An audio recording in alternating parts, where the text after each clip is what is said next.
नमस्कार दोस्तों, छत्तीसगढ़ में रोजगार पंजीयन के लिए नवीनीकरण किस प्रकार से करना है, कैसे करना है, इस वीडियो में आपको डिटेल में जानकारी दिया जाएगा। क्योंकि तरीका बदल चुका है नवीनीकरण करने के लिए। आप खुद से इस वीडियो को देख के अपना रोजगार पंजीयन को, चाहे कितना भी साल पुराना हो या कितना भी वर्ष का हो, तो आप उसको नवीनीकरण किस प्रकार से करना है, तो इस वीडियो में आपको डिटेल में सभी जानकारी दिया जाएगा। तो इस वीडियो जो है आप लास्ट तक देखते हैं, आपको एक एक जानकारी बताया जाएगा ताकि आप अपने रोजगार पंजीयन को नवीनीकरण करने में या नया पंजीयन करने में किसी भी प्रकार से कोई गलती ना हो। तो इसके लिए आपको सबसे पहले गूगल पर आना है। गूगल पर आने के पश्चात आपको लिखना है सीजी, इस प्रकार से आपको लिखना है, फिर ई लिखना है, फिर आपको लिखना है रोजगार, इस प्रकार से रोजगार आपको लिखना है और सर्च पर क्लिक कर देना है। जैसे हम लोग सर्च पर क्लिक करेंगे उसके पश्चात सीजी, उसके पश्चात ई रोजगार cg.gov.in को ऑफिशियल वेबसाइट कुछ इस प्रकार से ओपन होके आएगा। तो हम इसी पहले वेबसाइट पर क्लिक कर देना। जैसे हम इस पहले वेबसाइट पर क्लिक करेंगे उसके पश्चात इस प्रकार से छत्तीसगढ़ रोजगार कार्यालय का ऑफिशियल वेबसाइट है, जहां से आप कोई भी रोजगार पंजीयन को नवीनीकरण कर सकते हैं या आप ऑनलाइन पंजीयन कर सकते हैं। आपको कहीं रोजगार कार्यालय जाने का जरूरत भी नहीं पड़ेगा। अगर आप कोई भी क्लास में हो, जैसे आप 10वीं में हो, फिर भी आप रोजगार पंजीयन कर सकते हैं, 8वीं में हो फिर भी कर सकते हैं। तो इसके लिए आपको यहाँ पर आना है। यहाँ पर आने के पश्चात इस प्रकार से आ रहा है नवीनीकरण। हमें नवीनीकरण करना है रोजगार पंजीयन को छत्तीसगढ़ में। तो यहाँ पर नवीनीकरण पर क्लिक करेंगे, इस प्रकार से पूरा डिटेल नोटिफिकेशन आएगा खुल के, इसको आपको एक बार पढ़ लेना है। उसके पश्चात यहाँ पर बंद करने पर क्लिक कर देंगे। उसके पश्चात आपको यहाँ पर अपना पुराना पंजीयन क्रमांक जो भी है, आपका रोजगार पंजीयन पुराना क्रमांक जो भी होगा उसको यहाँ पर डालेंगे, फिर विवरण प्राप्त करने पर हमें क्लिक कर देना है। इस प्रकार से दोस्तों हमें अपने पुराना रोजगार पंजीयन नंबर को डालेंगे और विवरण प्राप्त करने पर क्लिक करेंगे। तो यहाँ पर आता है पहला नंबर पर पंजीयन क्रमांक, जो हमारा रोजगार कार्यालय में पंजीयन क्रमांक है उसको यहाँ पर शो होगा। फिर आपका नाम क्या है वो यहाँ पर नाम आ जाएगा, फिर आपका पिता या पति का नाम आ जाएगा, फिर आपका जन्म तिथि, मोबाइल नंबर, पंजीयन दिनांक और नवीनीकरण दिनांक। तो हमारा जो पंजीयन दिनांक है यहाँ पर 29/5/2016 से पंजीयन है और हमें नवीनीकरण करना है यहाँ पर 31/5/2025 तक। यहाँ पर दिया गया इस प्रकार से आप नीचे देख पाएंगे कि आपका पंजीयन नवीनीकरण के लिए लंबित है। पंजीयन नवीनीकरण की अवधि 1/5/2025 से 31/7/2025 तक है। तो कृपया अपना पंजीयन नवीनीकृत करने के लिए नवीनीकरण करें बटन पर क्लिक करें। तो हमें नवीनीकरण करना होगा यहाँ पर 31/7/2025 तक का समय दिया गया है। इसके बीच में हमें नवीनीकरण करना है। तो हमें नवीनीकरण अगर हमें करना है तो यहाँ पर नवीनीकरण करने पर क्लिक करेंगे। तो इस प्रकार से यहाँ पर नोटिफिकेशन शो होगा। आप लोग इसको एक बार से पढ़ लेना है कि आपके द्वारा दर्ज किए गए मोबाइल नंबर हमारे रिकॉर्ड में पहले से सत्यापित है। तो यहाँ पर क्लिक करेंगे और अगर आपका मोबाइल नंबर यहाँ पर सत्यापित नहीं हुआ तो इस प्रकार से मैसेज प्राप्त होगा। आप लोग इसको एक बार से पढ़ लेना है। उसके पश्चात बंद करने पर क्लिक करेंगे और यहाँ पर जो मोबाइल नंबर दे रहा है, अगर आप इसको चेंज करना चाहते हैं तो यहाँ पर इसको आपको काट लेना है। उसके पश्चात अपने नए मोबाइल नंबर को डालेंगे। अगर आप मोबाइल नंबर को चेंज नहीं करना चाहते हैं तो उसी नंबर पर ओटीपी भेजे पर क्लिक करेंगे और ओटीपी यहाँ पर प्राप्त करेंगे और यहाँ पर डाल के ओटीपी सत्यापित करे पर आपको क्लिक कर देना है। अगर चेंज नहीं करना चाहते हैं तो यहाँ पर अपना मोबाइल नंबर को डालेंगे नया वाला और ओटीपी प्राप्त करे पर क्लिक करेंगे और ओटीपी को यहाँ पर डालेंगे और ओटीपी सत्यापित करे पर आपको क्लिक कर देना है। तो चलिए मैं अपना नया मोबाइल नंबर को डाल देता हूँ। उसके पश्चात ओटीपी को प्राप्त करेंगे और यहाँ पर सत्यापित करे पर क्लिक कर देंगे। इस तरह से हमें अपना मोबाइल नंबर को डालेंगे, ओटीपी पर हमें क्लिक कर देंगे ओटीपी भेजने पर। उसके पश्चात जो भी नंबर हम लोग लिखेंगे उसमें ओटीपी आएगा। उस ओटीपी को यहाँ पर डाल के और ओटीपी सत्यापित करने पर क्लिक कर देना है। हमारा मोबाइल नंबर पर ओटीपी आ चुका है, जिसे हमें डालने के लिए यहाँ पर ओके पर क्लिक करेंगे और यहाँ पर क्लिक करके अपना जो भी मोबाइल नंबर में आया हुआ ओटीपी को डालेंगे इस प्रकार से। उसके पश्चात हमें ओके पर यहाँ पर मोबाइल ओटीपी सत्यापित करे पर हमें क्लिक कर देना है। इस प्रकार से हमारा ओटीपी सफलतापूर्वक सत्यापित किया गया है, हो चुका है, तो ओके पर क्लिक करेंगे। इस प्रकार से दोस्तों यहाँ पर आ रहा है हमारा ओटीपी सत्यापित हो चुका है। अब हमारा यहाँ पर ऑथेंटिकेशन के लिए आ रहा है, तो यहाँ पर ओके पर क्लिक करेंगे। उसके पास आधार कार्ड के अनुसार यहाँ पर आपको अपना नाम को लिखना है अंग्रेजी में। आपको इस बात को ध्यान रखना है, आपके नाम जो है अपने अंक सूची और आधार कार्ड में सेम रखना है ताकि आपको किसी भी प्रकार से सत्यापित करने में समस्या ना हो। तो यहाँ पर कहा गया आवेदक का नाम आधार कार्ड के अनुसार अंग्रेजी में लिखें और यहाँ पर आवेदक का आधार नंबर को डालना है। तो हमें यहाँ पर नाम लिखेंगे, फिर आधार नंबर डालेंगे, उसके पश्चात हमें ओटीपी भेजे पर ही क्लिक करना है। तो इस प्रकार से हमें सभी जानकारी को सावधानीपूर्वक भरना होगा। इस प्रकार से दोस्तों हमें आधार कार्ड और मार्कशीट के अनुसार हमारा नाम को एक कर लेना है। उसके पश्चात यहाँ पर लिखेंगे नाम को आधार कार्ड के अनुसार, उसके पश्चात यहाँ पर आधार नंबर को डालेंगे और ओटीपी भेजे पर हमें क्लिक कर देना है। जैसे ओटीपी भेजे पर क्लिक करेंगे तो इस प्रकार से हमारा जो रजिस्टर मोबाइल नंबर है आधार से, उसमें ओटीपी आएगा। ओटीपी प्राप्त हुआ अगर आ चुका है तो यहाँ पर ओटीपी प्राप्त हुआ पर क्लिक करेंगे। अगर नहीं आया हुआ है तो आपको इस प्रकार से कुछ समय के लिए वेट कर लेना है और आपका मोबाइल नंबर के यहाँ पर चेक कर लेना है, जो आपके आधार कार्ड में लिंक है उसका अंतिम मोबाइल नंबर सही है कि नहीं। उसके पास उसी मोबाइल नंबर वाले को यहाँ पर आपको ओपन करना होगा। यहाँ पर दोस्तों हमें अपना ओटीपी को डालेंगे इस तरह से, उसके पश्चात से यहाँ पर हमें डाल देना है। ओटीपी को डालने के पश्चात आधार ओटीपी सत्यापित करे पर हमें क्लिक कर देना है। जैसे हमारा ओटीपी सफलतापूर्वक सत्यापित हो जाएगा तो यहाँ पर आ रहा है आधार ओटीपी सफलतापूर्वक सत्यापित। इस प्रकार से हो चुका है तो हम ओके पर क्लिक करेंगे और इस प्रकार से यह पूरा विवरण खुल के आ जाएगा। जो आपके पुराने रोजगार पंजीयन में डिटेल हुआ है वह सभी यहाँ पर से खुल के आ जाएगा। तो आपको सभी जानकारी को एक बार से फिर से भरना होगा। यहाँ पर आप लोग देख पाएंगे आधार कार्ड के अनुसार आपका नाम यहाँ पर आ जाएगा, मोबाइल नंबर आ जाएगा। उसके पश्चात यहाँ पर आप आपके जेंडर को लिखना होगा, यहाँ पर पुरुष है, महिला है या ट्रांसजेंडर, इसके अनुसार आपको क्लिक करना है। उसके पश्चात आपका वैवाहिक स्थिति, अगर विवाहित हो चुका है तो विवाहित, अगर नहीं हुआ है तो इस प्रकार से अविवाहित, अगर विधवा है तो विधवा, अगर तलाकशुदा है तो तलाकशुदा। इन सभी जानकारी को आपको सावधानीपूर्वक भरना होगा। उसके पश्चात आपके पिता या पति का नाम आपको यहाँ पर लिखेंगे। जैसे आपको मार्कशीट में पिताजी का है तो पिताजी का, अगर आपका शादी हो चुका है और आप अपने पति का नाम लिखना चाहते हैं, यहाँ पर अपने पति का नाम लिखेंगे अंग्रेजी में।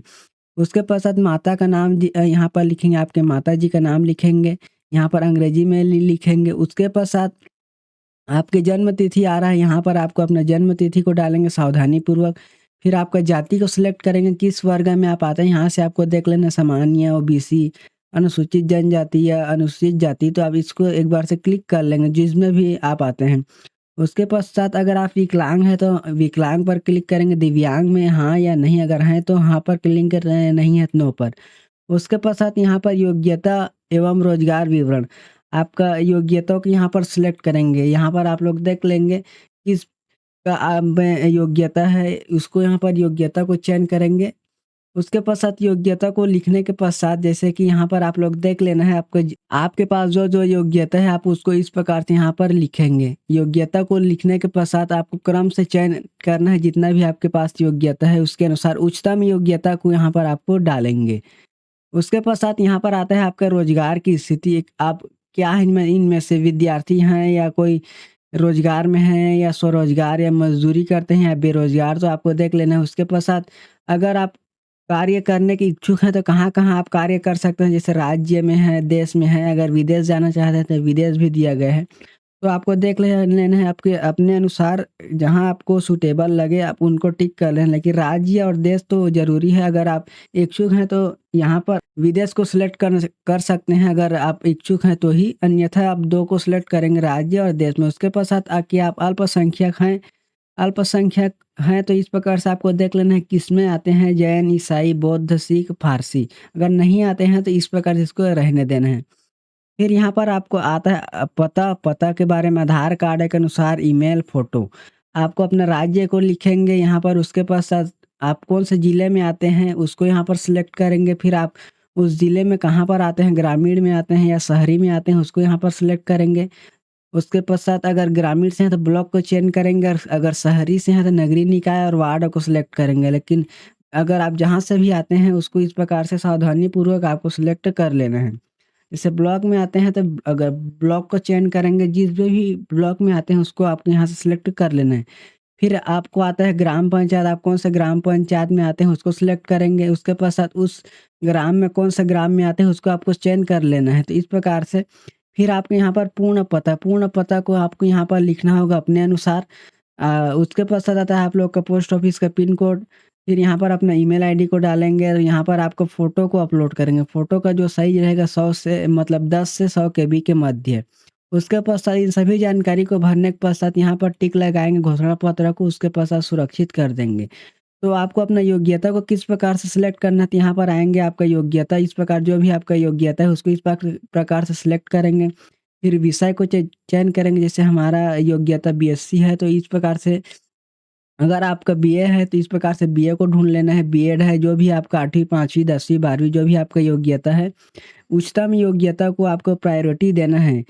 इस प्रकार से जैसे आपके पास जितने भी योग्यता है उसको यहाँ से आपको सिलेक्ट करेंगे। जैसे हमारे इस प्रकार से आप हम जैसे बीएससी हैं तो बीएससी किसमें किए हैं, उसको यहाँ से आपको सब्जेक्ट को चयन करेंगे। आपका बीएससी में कौन-कौन से सब्जेक्ट का तो हमारा था, उसको यहाँ से हमें ढूँढ लेना है। उसके पश्चात है, यहाँ पर विषय कोड आ जाएगा। यहाँ पर उसके पश्चात आता है और जोड़ने के लिए अन्य योग्यता जोड़े पर क्लिक कर देंगे। उसके पश्चात आता है, यहाँ पर अपना योग्यता को एक बार से चेक कर लेना है सही तरीके से। उसके पश्चात आता है, इस प्रकार से आप लोग को देख लेना है आपका योग्यता, जैसे कि बीएससी हुआ है उसके पश्चात जो-जो आपको क्रम से देना होगा सभी योग्यता को। जैसे 5वीं, 8वीं, 10वीं, 12वीं इस प्रकार से आपको क्रम में देना होगा आपके योग्यता को। इस प्रकार से अगर आपको उच्चतम योग्यता कोई 5 या कोई 8 ही इसमें, दोस्तों एक बार सभी जानकारी को भरने के पश्चात आपको अपना सभी डिटेल एक बार चेक कर लें। जैसे यहाँ पर रिकॉर्ड के अनुसार आपका नाम इस प्रकार से आएगा, उसके पश्चात आपका नाम इस प्रकार से आएगा, फिर यहाँ पर मोबाइल नंबर आ जाएगा, आपका जेंडर आ जाएगा, फिर वैवाहिक स्थिति आपको यहाँ पर देख लेना है, फिर यहाँ पर आपको देख लेना है अपने पिता या माता का नाम, उसके पश्चात जन्म तिथि को यहाँ पर डाल देना है, जाति यहाँ पर सिलेक्ट कर लेना है, दिव्यांग है कि नहीं, उसके पश्चात आपका योग्यता जो है इस प्रकार से आपको चयन कर लेना है। जैसे विषय में कुछ लोगों को समस्या होता है, आप जैसे मेरा यहाँ पर बीएससी है तो बीएससी में किस सब्जेक्ट के साथ किया हूँ, या जो सब्जेक्ट है जैसे था आपका ग्रेजुएशन, उस कोई भी एक सब्जेक्ट को आपको सिलेक्ट करना होगा। उसके पश्चात जैसे आप एमएससी किए होंगे, एमएससी या एमए, तो आप किस सब्जेक्ट के साथ हैं उसको यहाँ पर सिलेक्ट करेंगे। उसके पश्चात कौन-कौन सी योग्यता है उसको यहाँ पर सिलेक्ट कर लेंगे। विषय, आप जैसे 10वीं भी किए हैं तो आपके 10वीं में कौन-कौन विषय था, उनमें से कोई सी एक को सिलेक्ट करना होगा। 12वीं में भी आपको देख लेना है, जैसे आप 12वीं में क्या लिए हैं, इंटरमीडिएट साइंस से किए हैं, बीए से किए हैं, कॉमर्स से किए हैं, उसको सिलेक्ट करेंगे। फिर यहाँ पर आ जाएगा मुख्य योग्यता चयन करें। आपको किसी भी एक योग्यता को मुख्य योग्यता बनाना होगा, तो आपको देख लेना जो भी योग्यता आपको अच्छा लगे, जिसको आपको बनाने का मन करे मुख्य के रूप में, मुख्यता के रूप में, जिसको उच्चतम योग्यता बनाना हो, यहाँ पर उस पर टिक लगा देंगे। उसके पश्चात जैसे आपको जितने भी योग्यता है उसको आपको देख लेना है, जितने भी कोई लेता है, जैसे कोई 8 लेता है या 5 लेता है, आप उसको देख लेना, उसके अनुसार आपको योग्यता को यहाँ पर भरेंगे। फिर यहाँ पर आता है रोजगार की स्थिति में आप क्या हैं, बेरोजगार हैं, विद्यार्थी हैं, मजदूर हैं, क्या है उसको सिलेक्ट करेंगे, और कहाँ काम करने के इच्छुक रखते हैं उसको यहाँ पर देख लेना है। फिर क्या आप अल्पसंख्यक में आते हैं तो उसको सिलेक्ट कर लेना है। फिर राज्य आता है, जिला आता है, फिर ग्रामीण है या शहरी है उसको, फिर ब्लॉक, ग्राम पंचायत, ग्राम, फिर पूर्ण पता में आ जाएगा। यहाँ पर आपका यहाँ पर पिन कोड, ईमेल आईडी, आपका फ़ोटो को अपलोड करेंगे और घोषणा पत्र को यहाँ पर डालेंगे और सुरक्षित करे पर क्लिक कर देना है। इस प्रकार से सभी जानकारी को भरने के पश्चात सुरक्षित करे पर आपको क्लिक कर देना है। इस प्रकार से दोस्तों हमारा रोजगार पंजीयन सफलतापूर्वक सुरक्षित हो चुका है। यहाँ पर हम लोग देखेंगे पंजीयन फॉर्म सफलतापूर्वक सुरक्षित कर लिया गया है और आपका नया पंजीयन क्रमांक कुछ इस प्रकार से है। तो यहाँ पर ओके पर क्लिक करेंगे और आपका मोबाइल नंबर पर भी चला जाएगा। इस प्रकार दोस्तों हमारा रोजगार पंजीयन हो चुका है और यहाँ पर हमें पासवर्ड बदले पर क्लिक के लिए भेज रहे हैं। तो हमें जैसे कोई भी पंजीयन करते हैं, नवीनीकरण भी करते हैं, तो यहाँ पर हमें पासवर्ड बदलने के लिए बोला जा रहा है, तो यहाँ पर पासवर्ड बदलने पर क्लिक कर देना है। जैसे पासवर्ड बदले पर क्लिक करेंगे तो यह पेज आगे खुलेगा और यहाँ पर जो मौजूदा पासवर्ड को डालना होगा, नया पासवर्ड अपने हिसाब से बनाना है। तो मौजूदा पासवर्ड जो आपके मोबाइल नंबर पर चला गया है, जिस भी मोबाइल नंबर से आप पंजीयन कर रहे हैं, उस मोबाइल नंबर पर पासवर्ड चला गया है।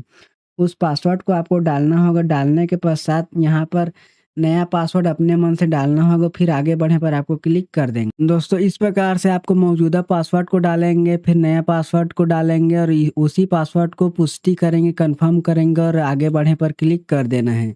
इस प्रकार से हमारा नया पासवर्ड जो सफलतापूर्वक बदल दिया गया है। बदलने के पश्चात ओके पर क्लिक करेंगे। जैसे ओके पर क्लिक करेंगे तो फिर से हमें लॉगिन करने के लिए भेज रहे थे। यहाँ पर हमारा मोबाइल नंबर डालेंगे, यूज़र आईडी या मोबाइल नंबर से, ये उसके पश्चात पासवर्ड को डालेंगे, कैप्चा कोड को फिल करेंगे और यहाँ पर हमें लॉगिन करने पर क्लिक करेंगे। आपको किस भी प्रकार से अपना पीडीएफ को देखना होगा तो इसके लिए दोस्तों इस प्रकार से आपको यहाँ पर अपना यूज़र आईडी को डालेंगे, पासवर्ड कैप्चा कोड को फिल करके लॉगिन पर क्लिक करेंगे। इस प्रकार से हमें अपना यूज़र आईडी को डालेंगे, पासवर्ड को डालेंगे, कैप्चा को डालेंगे और लॉगिन करने पर हमें क्लिक करना है। इस प्रकार से गलत यूज़र आईडी बोल रहा है, तो इस प्रकार से आपको कई बार करके देखना होगा। उसके पश्चात ही यह आप लोग के में मोबाइल में लॉगिन होगा। दोस्तों इस प्रकार से हमारा नया पंजीयन होने के पश्चात, नवीनीकरण होने के पश्चात इस प्रकार से आपको अपने यूज़र आईडी या मोबाइल नंबर को डालेंगे, उसके पश्चात पासवर्ड को डालेंगे, कैप्चा को डालेंगे और लॉगिन पर क्लिक करेंगे तो कुछ इस प्रकार से डैशबोर्ड आएगा। तो यहाँ पर दे रहा है पंजीयन क्रमांक, इस प्रकार से हमारा आ रहा है। फिर अब हमारा यहाँ पर पंजीयन समाप्ति का जो तिथि है 31/5/2028 दिया गया है। इसमें आपको 2 महीने का अतिरिक्त समय दिया जाता है नवीनीकरण करने के लिए। फिर यहाँ पर आप लोग देख पाएँगे पंजीयन क्रमांक नवीनीकरण अवधि कुछ इस प्रकार से आ रहा है 1/5/2028 से 31/7/2028, जिसमें 2 महीने का ग्रेस पीरियड दिया जाता है। और आपको जो पंजीयन की है उसका पीडीएफ को देखने के लिए आप यहाँ पर देखेंगे पंजीयन, उसके पश्चात यहाँ पर आता है पंजीयन पर क्लिक करेंगे, फिर पहचान पत्र एक्सटेंड फॉर्म यहाँ पर आपको क्लिक कर देना है। इस प्रकार से हमारा रोजगार पंजीयन हो करके आ चुका है। इस प्रकार से इसको आपको पीडीएफ में डाउनलोड करने के लिए यहाँ पीडीएफ प्रिंट करें, डाउनलोड करने पर आपको क्लिक करके इसको आपके मोबाइल में या कंप्यूटर में इसको सेव कर लेना है और पीडीएफ के रूप में भी मोबाइल में रख सकते हैं और अपने हार्ड कॉपी के रूप में अपने मोबाइल में के अलावा घर में भी रख लेना है, ताकि आपको समय पर ज़रूरत पड़े तो कहीं ढूँढने का भी ज़रूरत ना हो। तो इस प्रकार दोस्तों यह जानकारी है, इस वीडियो को आपके सभी दोस्तों में शेयर करें, चैनल को सब्सक्राइब ज़रूर करें।